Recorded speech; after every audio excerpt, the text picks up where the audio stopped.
Maya Angelou said to me repeatedly that we find our path by walking it. We find our path by walking it.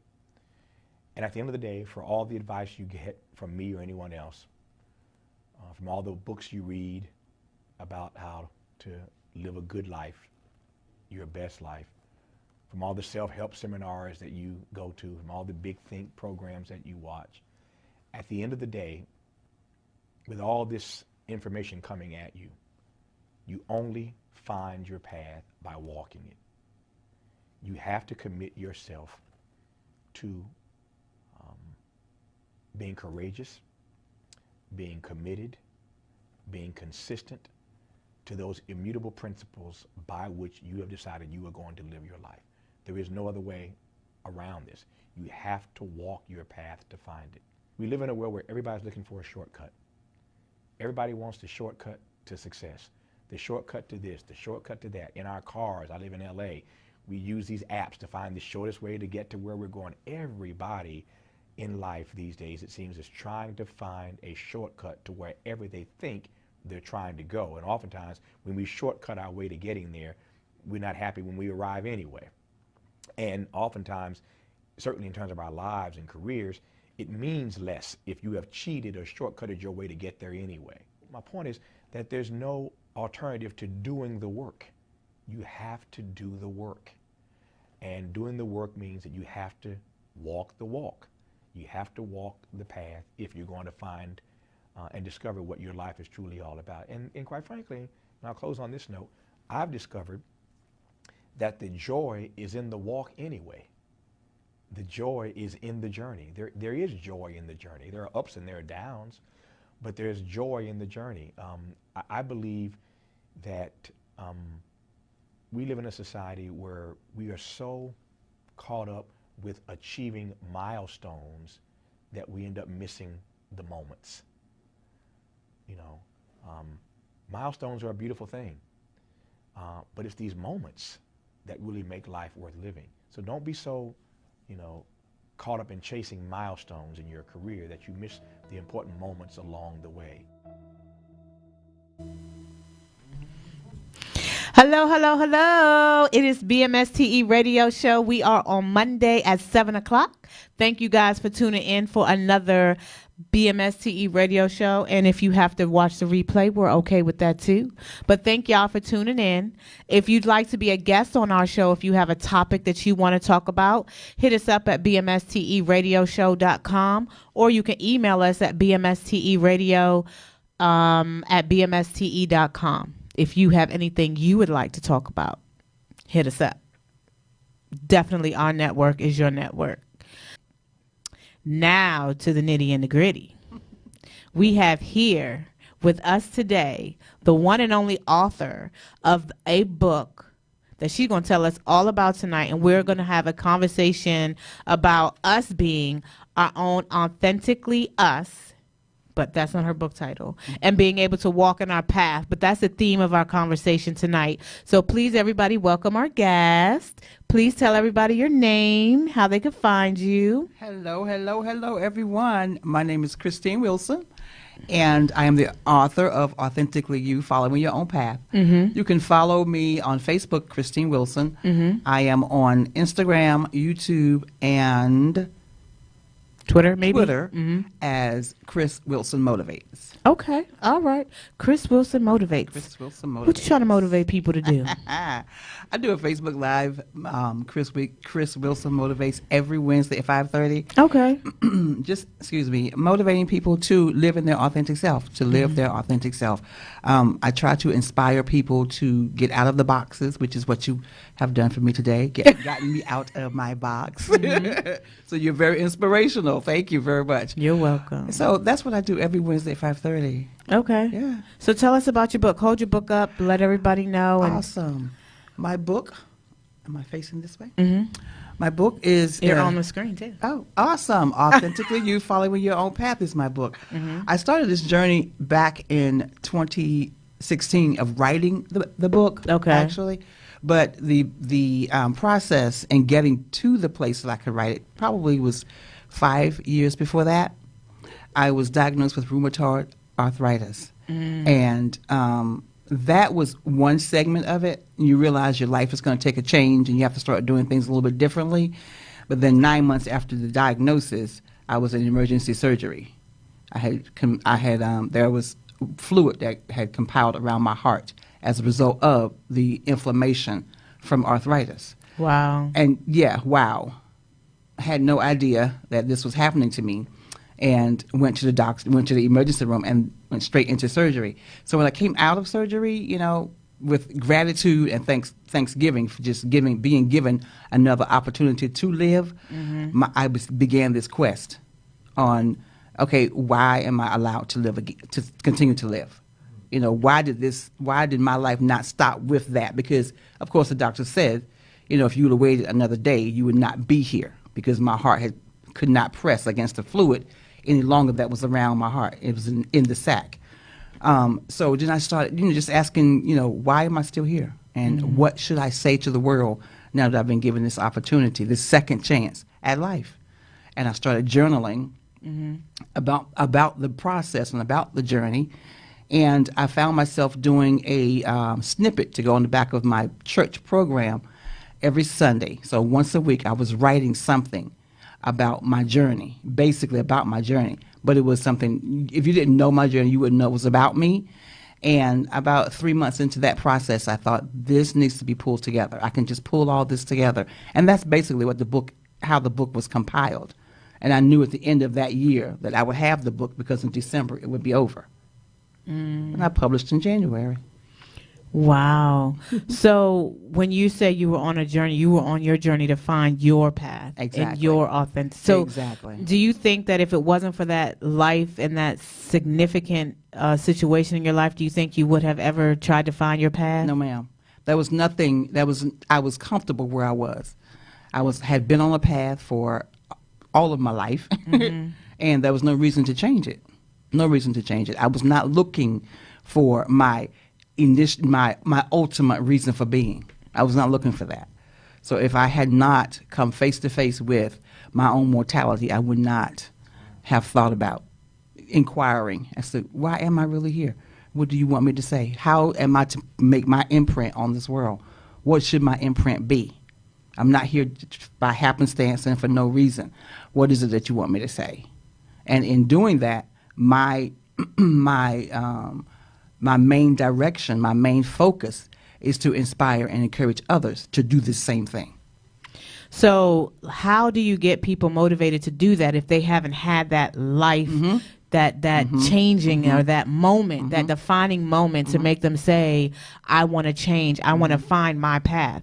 How do you get people motivated to say, step out of that comfort zone that they're used to doing every day? And that is a part of the motivation for me, is to get you to see that you don't have to wait until something traumatic happens to you. You should not wait until something traumatic happens to you.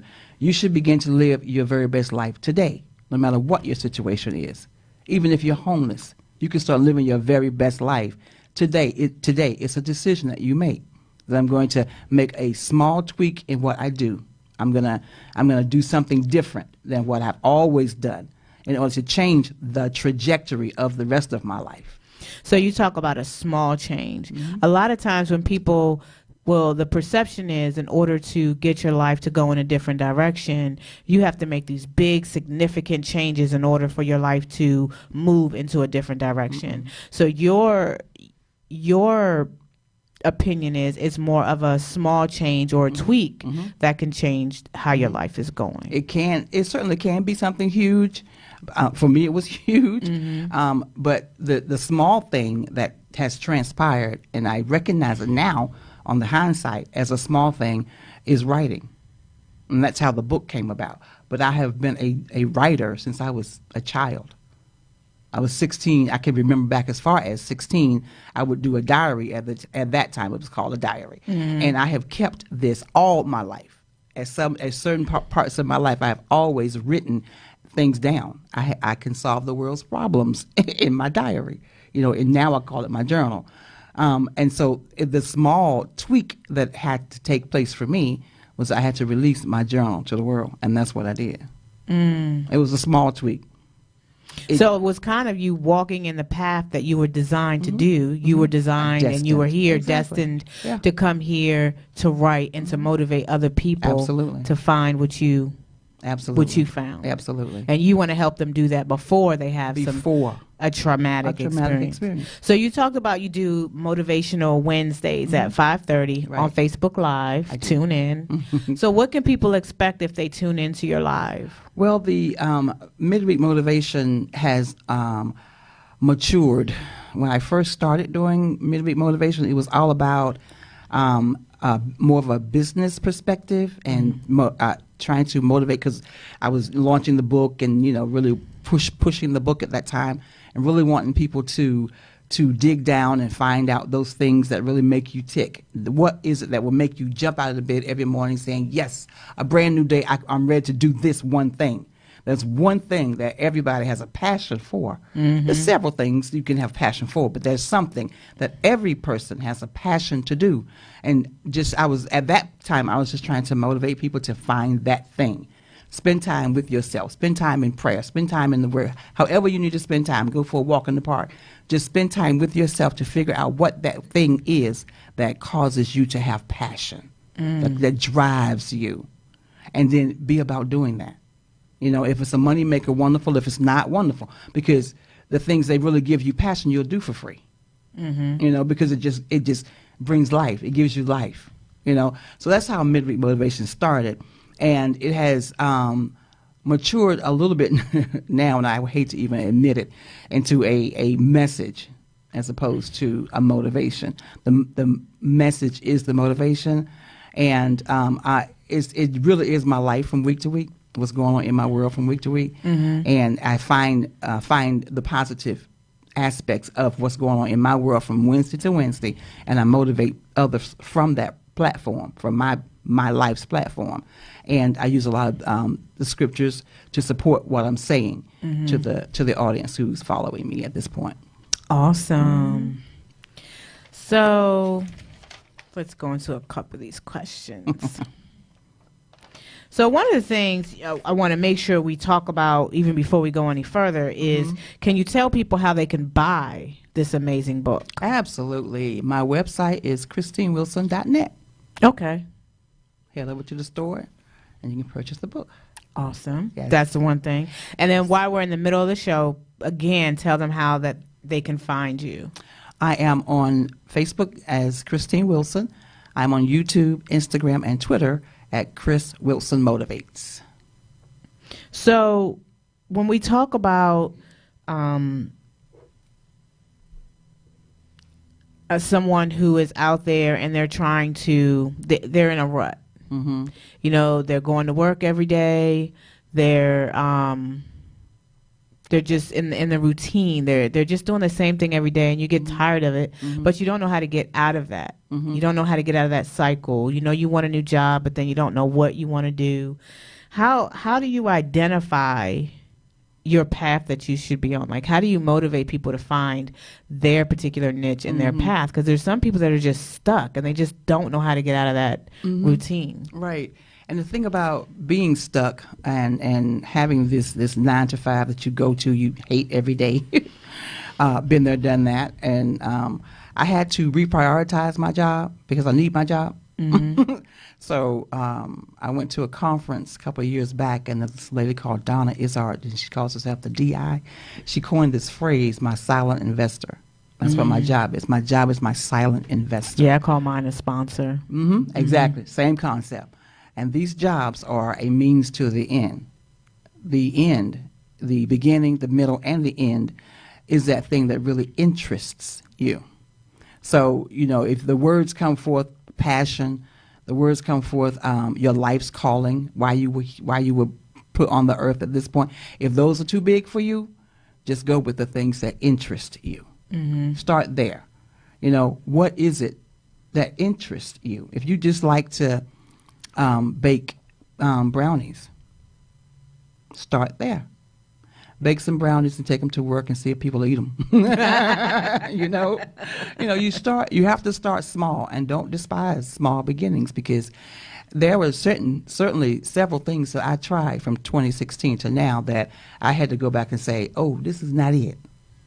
This is not it. When I first wrote my book, I thought, okay, this is going to be it. I'm going to become a publisher. I'm going to publish books for other people who want to get their story told. Oh, my goodness. I got so many people who were so undecided, and that was just fraying my nerves about the whole process. And I realized I can't do that. I cannot have 5, 6 people trying to it's like herding cats, trying to get them to stay focused and stay on point to get their story told. And I'm trying to help you get your story told. And no, that wasn't it. So I backed away from it a little bit and said, okay, I'm going to be an editor and format your book for you. Okay, well, I tried that for maybe 2 clients, and I got, I did what I promised I would do for them, but then that wasn't enough either. So I had to go back on Facebook and say, that's not what I'm doing anymore, So when I finally got down to the bottom of the whole process, I am a motivator. I inspire you to do what you're called to do. My greatest joy is to know that you have turned the corner from being the whole humdrum life, and you're now doing something that excites you, whatever that thing may be. Wow, that's awesome. So going back to the book, what can people expect if they purchase the book? Like, what are they looking for? And then if I'm sitting there, why would I pick up your book? What you can expect when you pick up my book is it's a process. And I walk you through my process. And as I'm walking you through my process to authenticity, and first of all, it's not a destination. It's you're always growing and maturing in your authenticity. So it's not some place that I'm going to eventually arrive. No, it's a journey. Authenticity is a journey, and so what you'll get in the book is the varying pieces to my journey. And as I'm going through my journey, I'm saying to you, okay, so how can what I've experienced help you? Or maybe you should, in your process, try this and see if this will bring clarity to what it is that you're seeking. That's what I hope you get. And what steps do you talk about how someone can get to the point where they can take that first step? And I think the first step is usually the hardest step for anybody when they're deciding to make a change, right? And then being committed to the step that they first make. I don't know if I actually talk about that specifically in that vein in the book, but again, the process for me, the first step for me, was having something taken away from me that I had wrapped my arms around for a long time, and I thought that would be what I would do, and to have that taken away from me left me in a spot where I'm like, okay, now what do I put my hands to? Because I thought I was going to be doing this, and that's no longer available to me. So now what do I do? So it's almost like, I was standing on the edge and I had to jump, And one thing that I will say that I admire is that you weren't afraid to rebrand. No. I think sometimes people get into a situation where they feel like this is what I started and I have to see it to the end, whether it takes you over a cliff or not. But I like the fact that you were able to see, okay, I tried this, but that ain't what I want to do. That ain't what it is. Right, exactly. But you were able to try to find your niche and where you were comfortable walking in your path. Yes, and that process took me further than I would like. It took me a lot longer than I would have liked. But I was going to conferences, I was going to retreats, I was networking.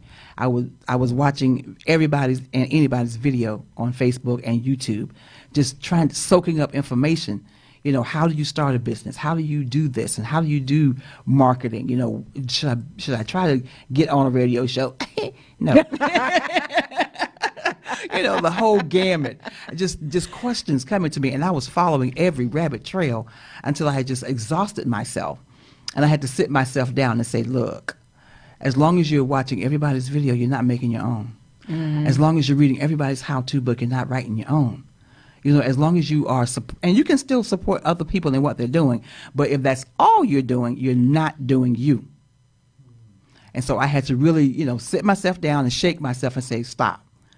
Don't look at another video. Just stop. Sit with yourself and talk yourself through this thing. You know, what do you really want to do? And listen, are you like you said? Was I willing to, in my head at the time, fail? And I read this quote that said, it said, what was it? It's You don't try, that's yes, to fail. Something like that. But it's like without I can't think of it. Without trying, you'll never fail. But without trying, you'll never succeed.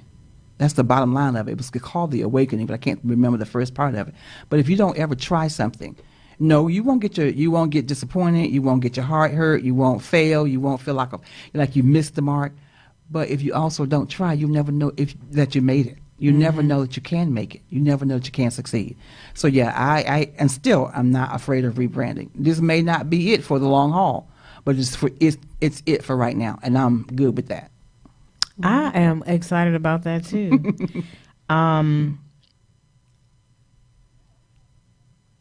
So you told me what motivated you or what inspired you to write the book was the trauma.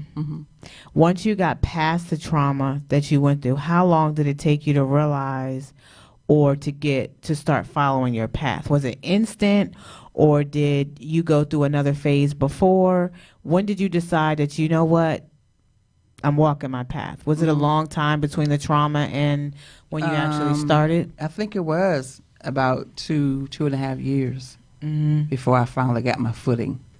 Right, because in addition to the, trying to figure out what to do next, I still had to contend with my life, my new normal, as my physical new normal. I still had to contend with that. So, it was a lot of doctor's appointments and figuring things out, and what you can eat, what you shouldn't eat, that kind of stuff, how to do the meds and all that kind of stuff. So that took precedence at that time, as opposed to, finding out my reason for being. So yeah, I think that you raise a lot of good points, and you're definitely going to motivate a lot of people to do a lot of great things. What is your moment that you can say, you know what, this is it, I am excited? What have you had that moment yet? Or what does that moment look like, that I'm winning moment? I went to a conference in 2017. At the end of 2017, October, I went to a conference, and I was challenged at this conference to, again, not always be the follower, to jump out into a lane and begin to lead. So when I got back home from that conference, I was so excited. I started. That was my first Facebook Live. I was sitting in the parking lot at work, and I said, you know what? If I'm going to do it, I'm just going to do it. So I just opened it up, and I'm like stumbling all over, and I told the people about the conference that I had just attended and how excited I was about that conference, and that I was inspired and encouraged and challenged to get out of my comfort zone. And just doing that Facebook Live, I was extremely excited about being on Facebook Live and what I could do, the lives I could impact just by being on Facebook Live. And as you don't have followers, and when you're just jumping on, you don't know who's going to watch, kinds of things. But as I was doing that Facebook Live and telling people all about the conference and what an impact that conference made in my life, my niece came onto the Facebook Live with a comment and saying, it's evident that was an excellent conference by the mere fact that you are on Facebook Live. That right there. That was your moment? That was my moment. I said, girl, I'm already inspiring someone. She's already, inspired by something, and she has gone on to do certain things that she says, Uncle Chris, you inspired me to do this. And so, yeah, that was my moment. Awesome. We're going to take a quick break. Thank you, guys. Come back. We're going to be talking some more. Might have another guest. Let me speak to that person that feels like they lost their worth that they value. This is a dollar bill. Now, if I go to the store and there's something for 90 cents, can I buy it with this dollar bill?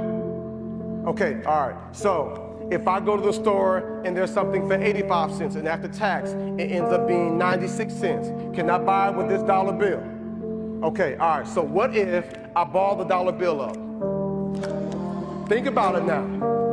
Like, I just balled the dollar bill up, like, so it can't be worth $1 now. It's probably worth like 95 cents, right? How much you think it's worth? $1. Listen, y'all gotta pay attention. I just balled it up, so clearly it's not worth $1 anymore. All right, so maybe, what if I step on it? What if I stomp it? I just stomped it. How much is it worth now? Maybe 65 cents, 68 cents? It's still worth $1? Okay, what if I ball it up? What if I stomp on it and then I put it in the trash can and it's in here with some trash and it's around some beer and some gum and a bunch of other nasty stuff and some guy off the street pulls the dollar out, unfolds it. How much is it worth now? Maybe 82 cents? And come on, at least 92 cents? It's okay, all right, so what if I ball it up? What if I step on it? What if I put it in trash and then, watch this, I tear it in half? Think about it now, right?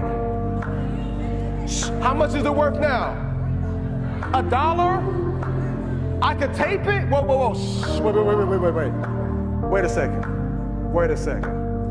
I just balled it up. I just stepped on it. I put it in trash.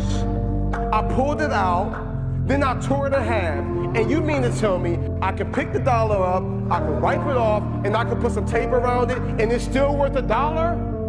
Then why, if this dollar doesn't lose its worth or its value, then why do you feel like you've lost your worth of value?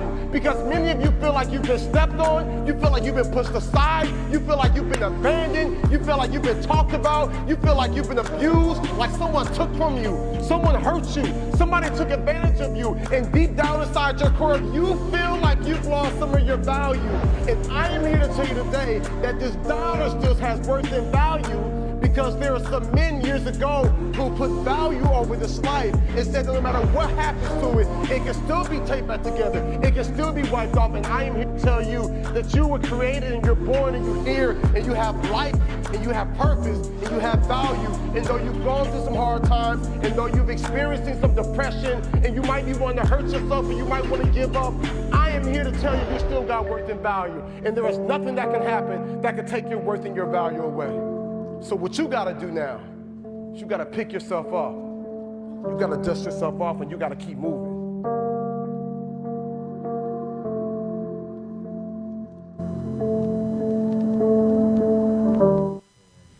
Hello, we have someone else here, my dear, beautiful cousin, Carolyn. Hello, everyone. She is on the air with us, and we just getting ready to chop it up as women about how is it to walk in our own paths and some of the challenges and obstacles we feel on a day-to-day basis that sometimes can prevent us from doing what it is that we want to do. Because, you know, as a woman, we tend to wear a lot of hats. We're mothers, we're wives, we're grandmothers, we're employees, we're entrepreneurs, but we are expected to do this every day. And then now you're telling me that I have to walk in my own path? How do we do all of that in one day? In one day. In one day. So how do you guys manage your day to day and still walk in your authentic self? Chris. She said Chris. Something that has definitely helped me because you're right. There's a lot going on in your every single day, and if you're going to reach your goals and you've got these milestones set as far as your business is concerned or as far as your ministry is concerned. I mean, because those things that happen before your business and ministry, you're gonna make sure they keep getting handled regardless. You know, you're being a wife, you're being a mother, you're raising a family, you're fixing their dinners, you're taking care of the house and the clothes and shopping and church and all that. That stuff is going to continue, even though you've added to your equation a business and or a ministry. So time management is crucial.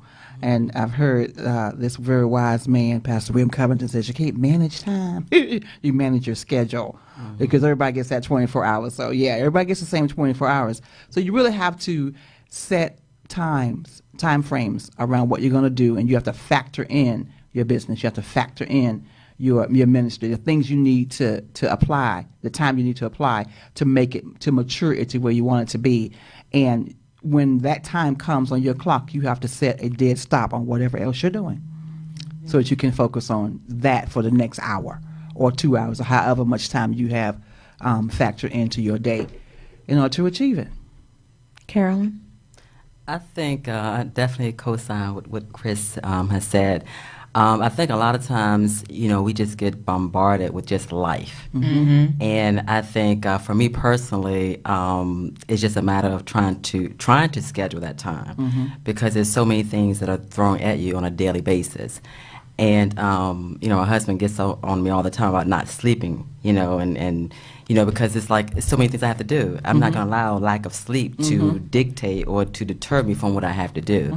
So good or bad, but it's just something that, a lot of, I think women in general, we just are determined to reach that goal no matter if it's sacrifice at the end of the day. You're just going to do what's necessary. Right. Do you think that as women we tend to overextend? Because I know I get that conversation at least 4 times, 5 times a day about overextending, taking on too much. Do you feel like, Chris, that we tend to do that as women? We absolutely do, and as a part of the walk to authenticity, we have to learn that you cannot do everything that is presented to you. You simply cannot. And no is a sentence. And no is a complete sentence. It's a complete sentence. No is a complete sentence, and it does not. And you should not feel guilty or feel like you've neglected someone as a result of having said that. No, I'm the oldest person in this room, and so my energy level is way low now. So the no's are coming even more frequent in this stage of my life. I'm having to make some real hard choices and decisions on things that I can and cannot do, and I have to make those decisions as not just how I feel today, but with a futuristic look. With looking out ahead of me, can you do this for the long haul? Can you, if you do this, what is it going to take from you to do this? So you have to begin to say no to some things. And you do take on a lot of things. As women, we take on way more than we should because we have to have sleep. We we have to rest. It's a non-negotiable. It's a non-negotiable. And sometimes you really do have to come to a hard stop and say, go to bed. You're going to need 7 hours tonight. Get some sleep. Take a sleeping pill. Knock yourself out. Because, you're not going to be any good to someone else if you don't do that type of stuff. You have to. Carolyn, what do you think? I'm okay with what Chris said. You can now, next time you get in the, so You the next so question first. is, you're going first.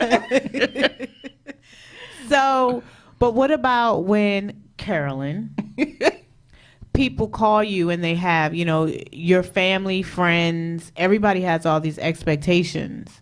And then when you start to say no, that can then tend to sever relationships. It could cause conflict. So how do you manage? Probably this is the wrong question for you. So how I was going to say, because I'm going to try to make it happen. How do you manage through that? I think, for me, I just think it's more, I try to do as much as possible for everybody. And I may say no, but I'm still going to take care of it, even if it's just a small tasking or whatever. So I don't feel, for me, that it's a problem, and that's probably a problem.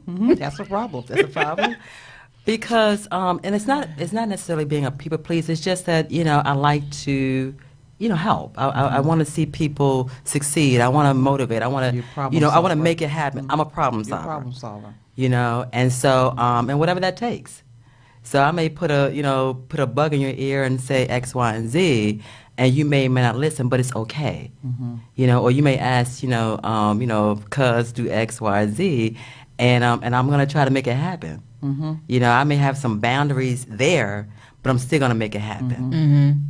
So you're good at setting boundaries. Oh, most definitely. You already know. They don't know. The people don't know. Yes, I'm very good at setting boundaries. She is indeed. How about you, Chris? How do you handle the guilt? Because that's sometimes what gets me. Yeah. Is that, you, for so long, I was willing and able to do a lot of things for different people. Mm-hmm. But as I've taken on several projects, Mm-hmm. it's getting harder and harder for me to reach those obligations. Mm-hmm. And you feel kind of guilty when you can't do certain things for certain people that you ordinarily would just do Right. for with no question. Right. The thing that came to my mind as Carolyn was talking is the girl tribe that we have, the sisterhood. And even if you aren't able to meet a quick need, you can reach out to one of your girls and say, can you do this, that, and the other?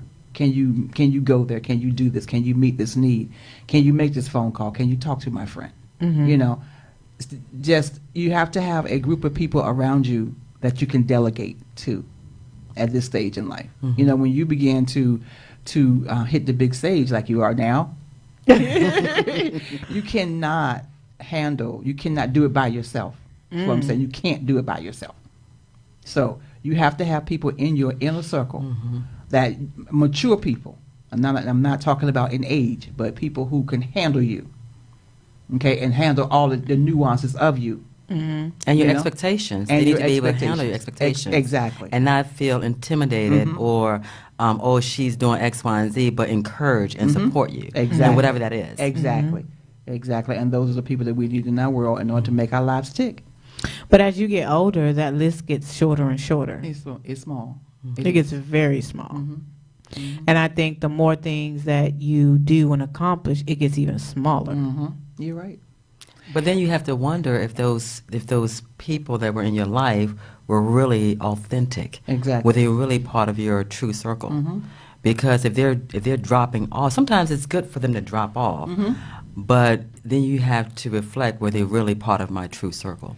But you know what? I think people, relationships change. People are in your life for a reason, a season, lifetime. I think relationships change because today, the person that you are today did not need as many people as you need today. Did I say that back? I said that wrong. The I person get what you you're were saying, though. a couple years ago, before radio, before the Zen parties, before all that you're doing now, you didn't need as many people. You needed a different set of people. You needed a different variety of people, a different, That's good. a different hive, And now that you're over in this part of the vineyard, you need different people in your life. It's not that people were not necessarily genuine or really friends or really, strong family members. It's just that what I could offer you 2 years ago is outside of my purview now, where you are. And you have to be okay with that, and I have to be okay with that. I have to let you go, let your wings fly to the next person that is available, that is not It takes you to the available. next level? That takes you to the next level. That person that's set aside to get you to your next level. And because none of it's by happenstance. It's all been divinely orchestrated. Nothing happens by chance, So where you are right now, where you, as well, Carolyn, where you are right now, there are certain people, there are certain people that have matriculated with you throughout your process. But then there are certain other people are brand new in your life. This is brand new in my life. Sitting at this table with Bonita Spinner is brand new in my life. And I have to, whoever in my life, this from today back, who may have a problem with me being at this table, can't be a part of the rest of my journey. Because my journey just pivoted today. Yeah. Oh, that's good. That's very good. That's deep. I think that when we tend to move forward, we just assume in certain situations that, hey, you've been here, we going all together, we gonna make this happen. But that doesn't always necessarily happen. Nope. So how do you manage through the severing of those relationships? Because that's not easy. It's not easy. Especially, and it's part of walking in your new path. It's not easy. Carolyn. Is she picking on me? Yes, I am. No. Oh, that's a tough one. And then managing those relationships and severing them maturely. I think that's hard too. I think it's a challenge because you have to be mature yourself to a point where you are willing to let that go, and that's not always easy, especially when you've had individuals in your life for not a year or two, but several years, 10, 15, 20 years. So I think that it's just hard. I think it's just time. Exactly. It's nothing. There's no microwave solution. Here today. It's not like that. It's a process, and it takes time. And you know what? As you continue to move forward in your lane and what you are, or the path that you're on right now, some people will just fall away. Because, if you're going up, the altitude starts changing. Some people can't breathe high. I went up in the plane going to London last year for my anniversary, and I passed out. Not once, not twice, but 3 times. Just passed out. My. Yeah, the altitude was bad for me. Some people just can't handle that altitude, and so as you continue going forward, some relationships are just naturally going to take their. And the thing is, you want people to take their path while you're taking your path. It's not that you're leaving people behind. And it's no competition. It's not no competition. It's Oh, not. absolutely. It's not. Yeah. And that is one of the mature ways of changing those relationships.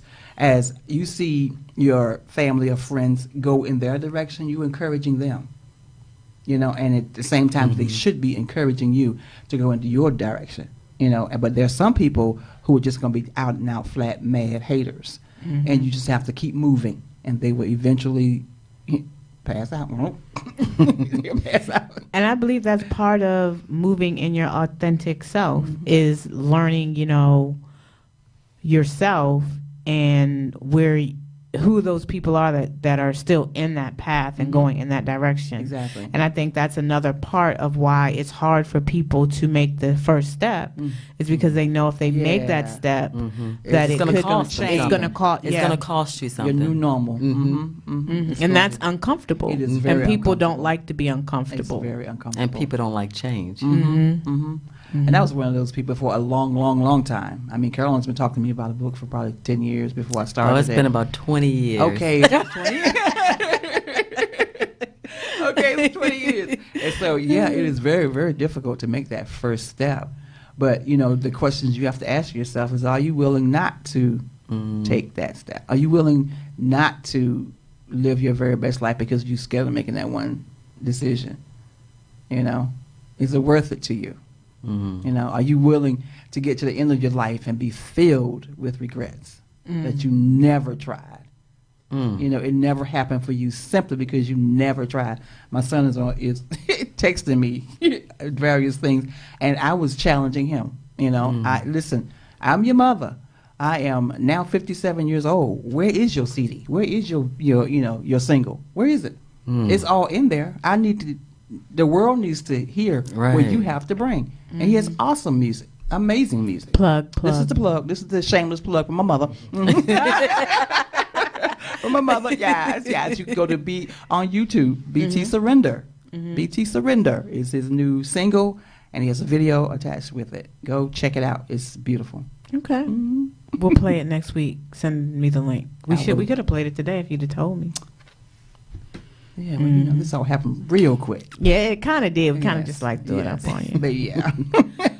So, how do you guys, when you're deciding to walk in the path, and you're putting together your sister tribe, do you have qualifications that go into? Is it kind of like, or is it just something that you feel? Like, how do you determine who's in your sister tribe?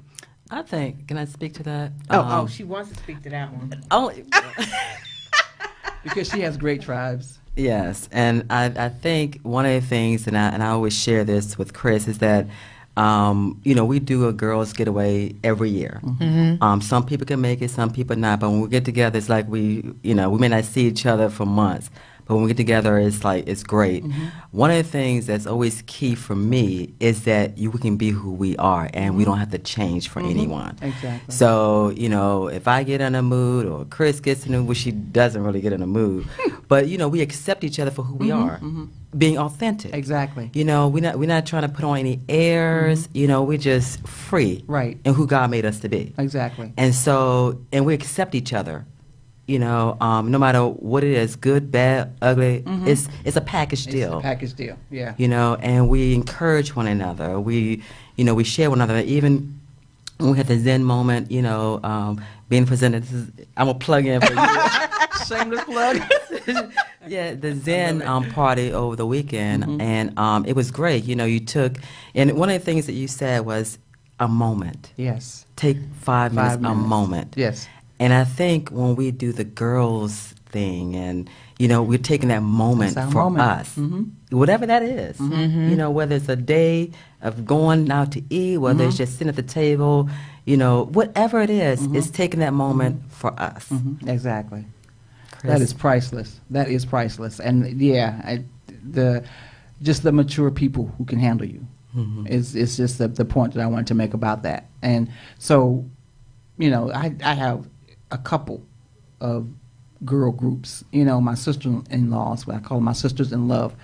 My husband has 6 sisters, and that's another one of my girl tribes that we can travel together and laugh together and cry together and just be together. You can be, I can be my authentic self with that group of women, as well as the group that, what do we call ourselves, Carolyn? Do we have a name for our group? We don't have a name. We just get Flossy together. Posse. Girls trip the Flossy Posse too.